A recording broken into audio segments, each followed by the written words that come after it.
కృపాధరణ సన్నిధి యేసయ్యా నా పెన్నిధి, కృప వెంబడి కృపను ఇచ్చే ఆయనే నా ప్రతినిధి.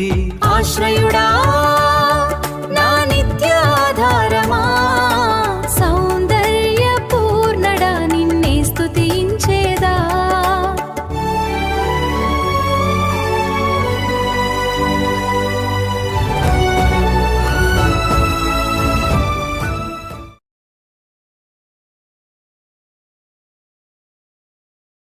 మన ప్రభువును ప్రియ రక్షకుడైనటువంటి యేసుక్రీస్తు అనే నామంలో చేరువచ్చిన సంఘమంతటికి నా హృదయపూర్వక శుభములు వందనములు తెలియజేస్తున్నాను.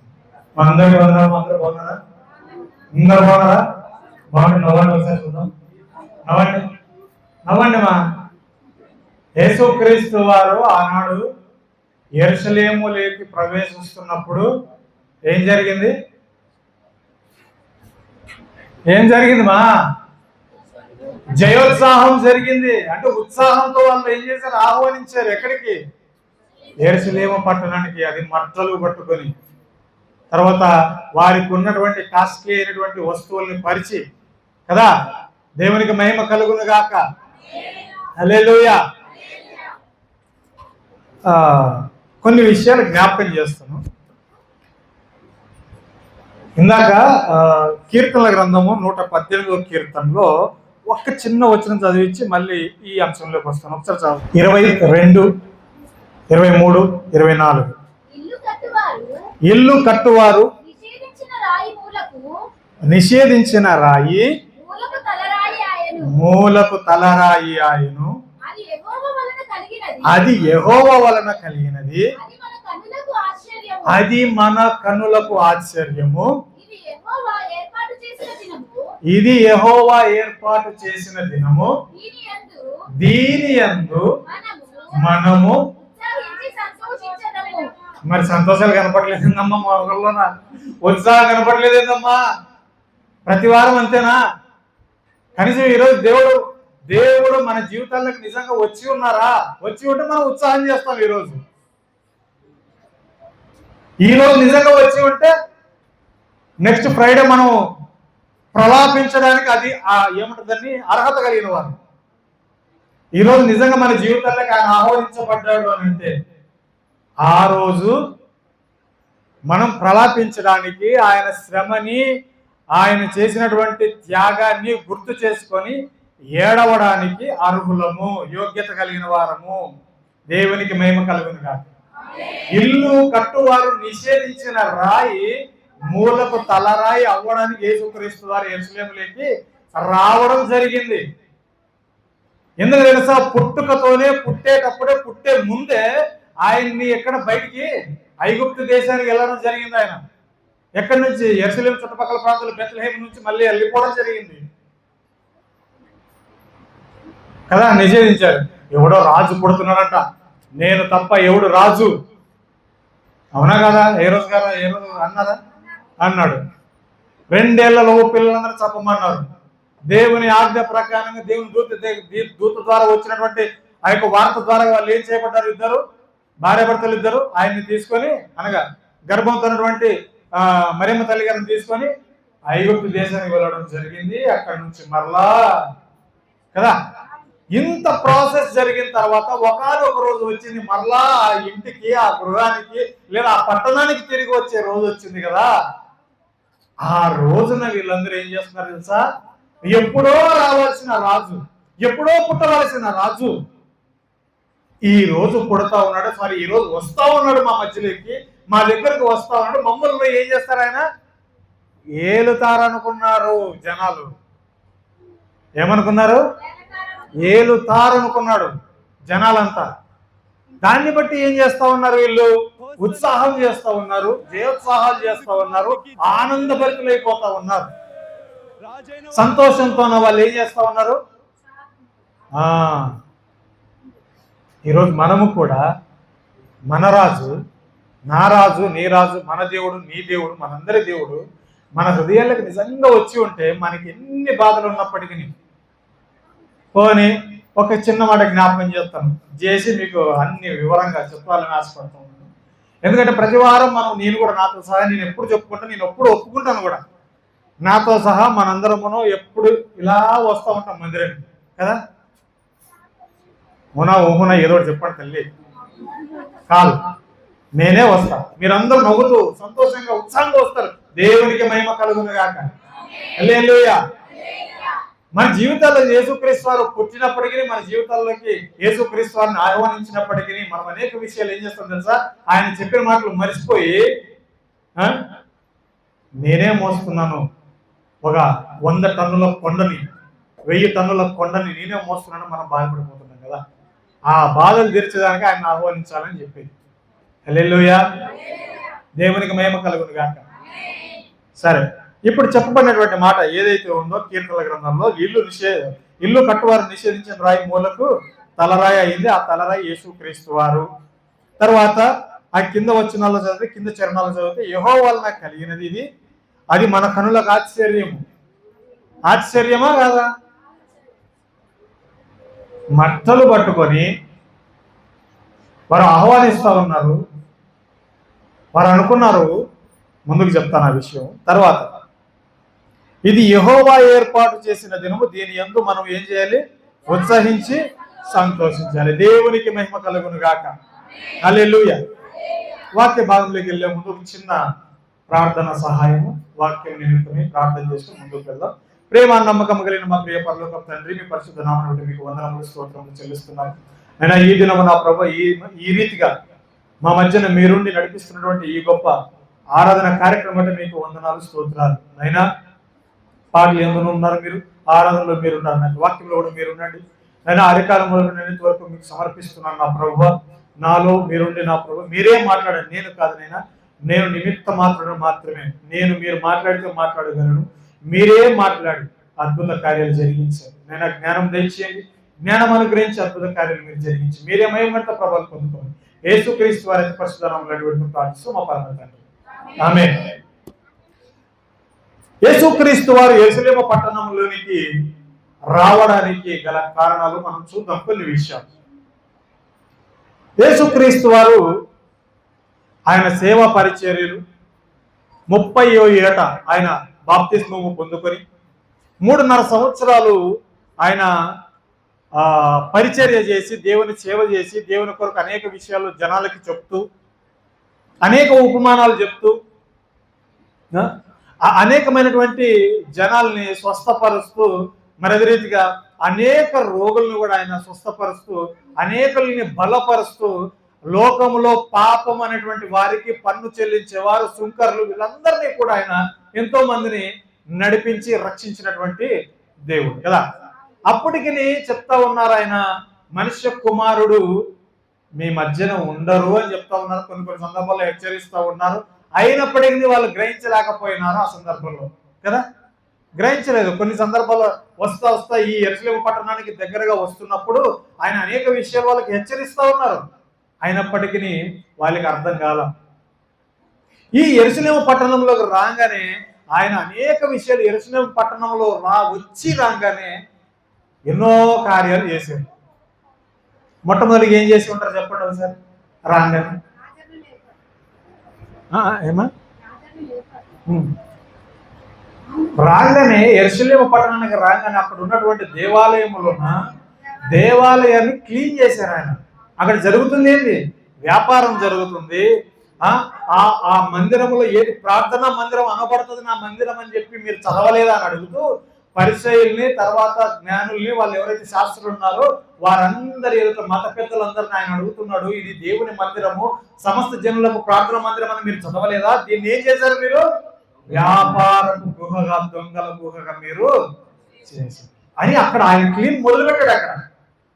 అక్కడ మొదలుపెట్టినటువంటి దేవుడు రాగానే ఈ జయోత్సాహం అయిపోయిన తర్వాత, ఈ జయోత్సాహము, ఈ కార్యక్రమం ఏదైతే ఉందో ఆ కార్యక్రమము ఎందుకు జరిగింది, మట్టలు ఎందుకు పట్టుకున్నారు, మట్టలకున్నటువంటి సాదృశ్యం ఏమిటి, పరిచినటువంటి పరుపులు అదే వస్త్రాలకు సాదృశ్యం ఏంటి, గాడిద తీసుకొచ్చారు దానికి సాదృశ్యం ఏంటిది, అసలు యేసుక్రీస్తు వారు ఆయన యెరూషలేముకు రావడానికి కారణం ఏంటిది అనేటువంటి విషయం మనం చూసినట్లయితే 21వ అధ్యాయం, మత్తయి సువార్త 21వ అధ్యాయం ఒకసారి మనం తీద్దాం అందరం. 21వ అధ్యాయం తీసి పెట్టుకోండి.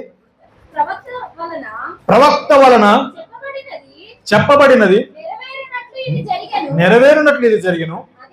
అదేమనగా ఇదిగో నీ రాజు సాత్వికుడై గాడిదను భారవాహక పశువు పిల్ల అయిన చిన్న గాడిదను ఎక్కి నీ యొద్దకు వచ్చుచున్నాడని సియోను కుమారితో చెప్పుడి అని. ఎవరు సియోను కుమారి? ఎవరు ఈమె? ఎవరు అసలు సియోను కుమారి? ఎవరు మా ఎవరు అని ఆమెకి ఎందుకు చెప్పాలి అసలు? నాకు అర్థం కాదు. కొన్ని సియోను కుమారుడు అంటే అక్కడ ఉన్నటువంటి ఎవరైనా యోసేపు గారో ఎవరు అనుకోవచ్చు, లేదా మరియమ్మ గారు అనుకోవచ్చు. కానీ ఈ సియోను కుమార్తె ఎవరు?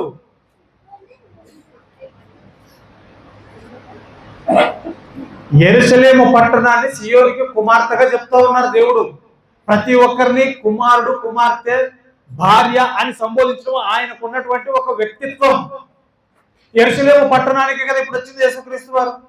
మరి ఆ పట్టణానికి సియోను కుమారుకి చెప్పండి. హల్లెలూయా. సైలెంట్ అయిపోయారు. నేను లేదు చెప్తున్నానా ఎట్లా? మరి మరి సైలెంట్ అయిపోయి చూస్తున్నారు. దేవునికి మహిమ కలుగును గాక. తీద్దాం. అసలు ఇక్కడ ఏ ప్రవక్త వల్ల చెప్పబడింది ఈ మాట? ఏ ప్రవక్త వల్ల చెప్పబడిందమ్మా ఈ మాట? ఏ ప్రవక్త వల్ల చెప్పిందో చూద్దాం ఒకసారి. జకర్యా గ్రంథం 9వ అధ్యాయము 9వ వచనం. సియోను నివాసులారా బహుగా సంతోషించుడి. యెరూషలేము నివాసులారా, వినాలి బాగా జాగ్రత్తగా. యెరూషలేము నివాసులారా ఉల్లాసముగా ఉండుడి. నీ రాజు నీతిపరుడును రక్షణ గలవాడును దీనుడునై గాడిద పిల్లను ఎక్కి నీ యొద్దకు వచ్చుచున్నాడు. దేవునికి మహిమ కలుగును గాక. హల్లెలూయా. ఎవరి దగ్గరకు వస్తున్నాడమ్మా? వస్తున్నాడు. మన దగ్గరకు వచ్చాడా లేదా? వచ్చాడా మన దగ్గరికి? దేవునికి మహిమ కలుగును గాక. ఆనాడు సియోను కుమార్తె యెరూషలేము పట్టణానికి వచ్చారు. ఆయన ఎలా వచ్చారు? సాత్వికుడును, ఇంకా దీనుడునై రక్షణ గలవాడునై ఆ పట్టణానికి ఆయన ఆహ్వానించాలంటే రావడం జరిగింది. ఈ రోజు నీతిపరుడై రావడం జరిగింది. ఈ రోజు మన హృదయాల్లో ఆయన ఏ రీతిగా ఆహ్వానిస్తున్నాం ఆయన్ని? ఇదిగో నేను తలుపునొద్ద ఉండి తట్టుచున్నాను, ఎవడైనా తీసినేయడాలి నేను వాని యొద్దకు వచ్చి విందు చేస్తానంటాడు. ఎవరు తీసినాము? ఏం కథ? ఆహ్వానించినామా? తలుపునొద్ద ఉన్నారాయన. హృదయం అనే తలుపునొద్ద ఉన్నారాయన. ఆహ్వానించినామా? ఆహ్వానిస్తే ఈ అంత దినాల్లో మనం ఎలా ఉన్నాం?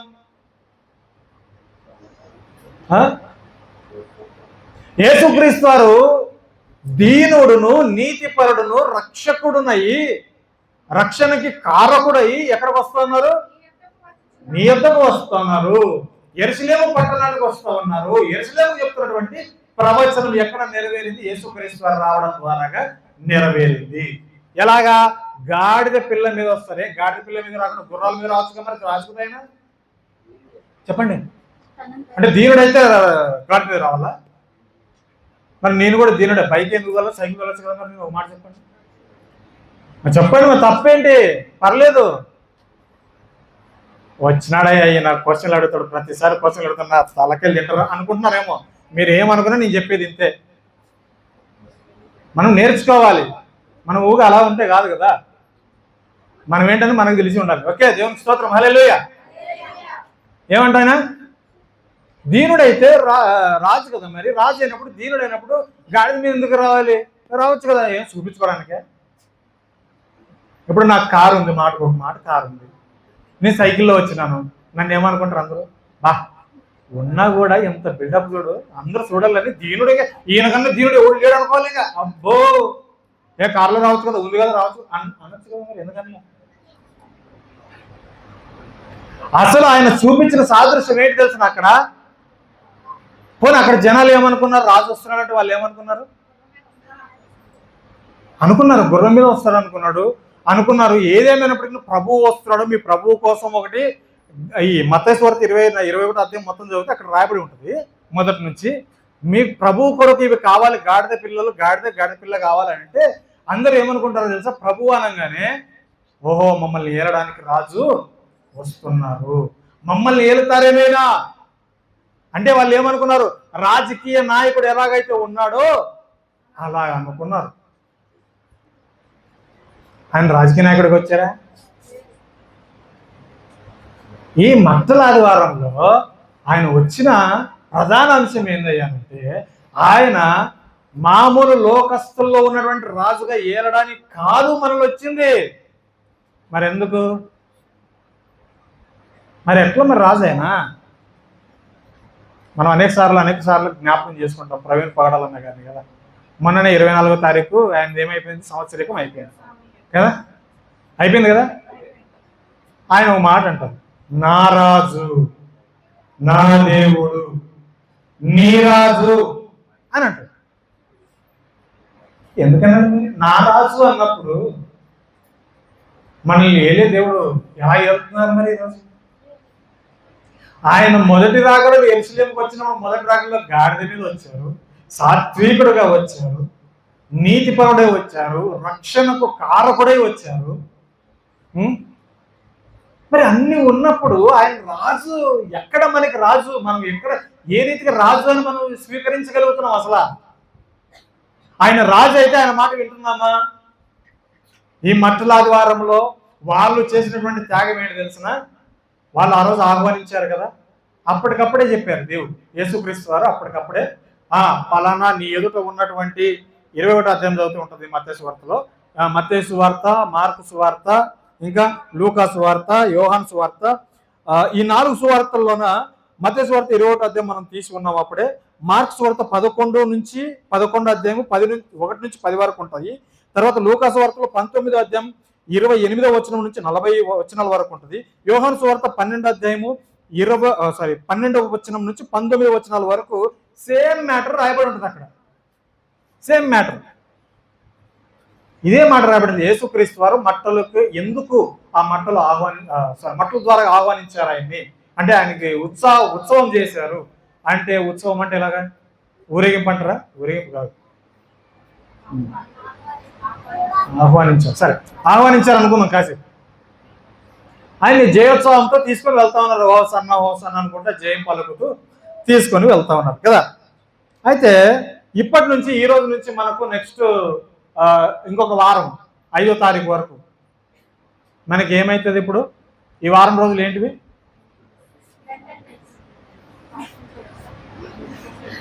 లెంటన్ డేస్ వాటికి స్టార్ట్. 2వ తారీఖు స్టాప్ నాకు తెలిసి, 2వ తారీఖు స్టాప్. కానీ 5వ తారీఖు వరకు ఇది పరిశుద్ధ వారము అంటారు.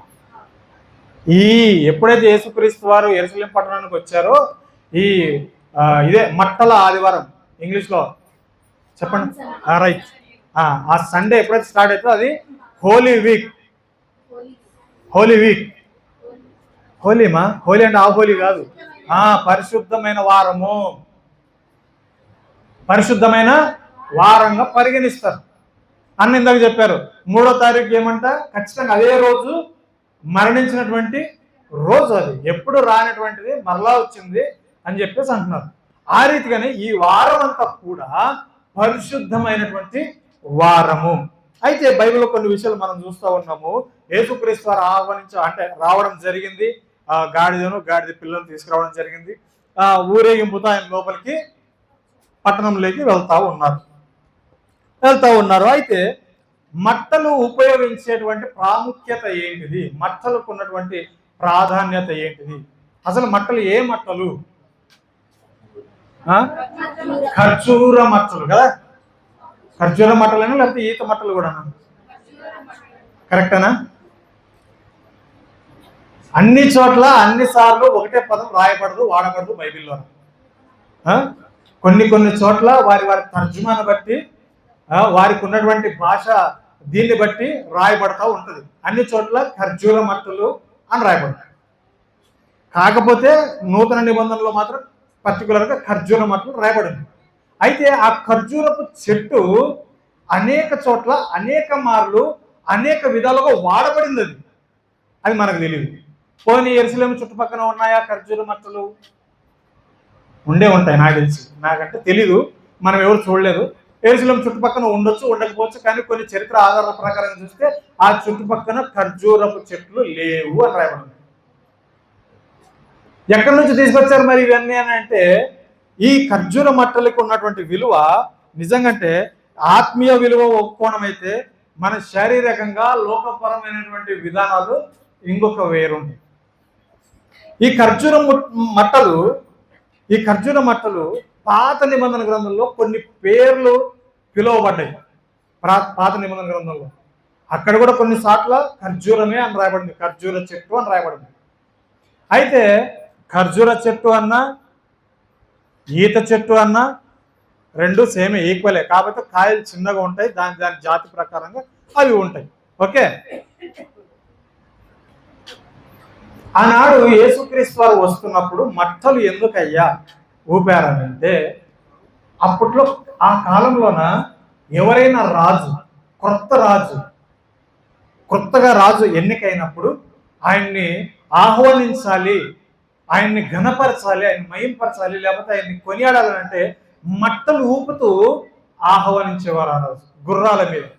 మళ్ళీ తర్వాత ఎవరైనా యుద్ధానికి వెళ్ళి గెలిచి వస్తే కూడా ఏం చేసేవారు?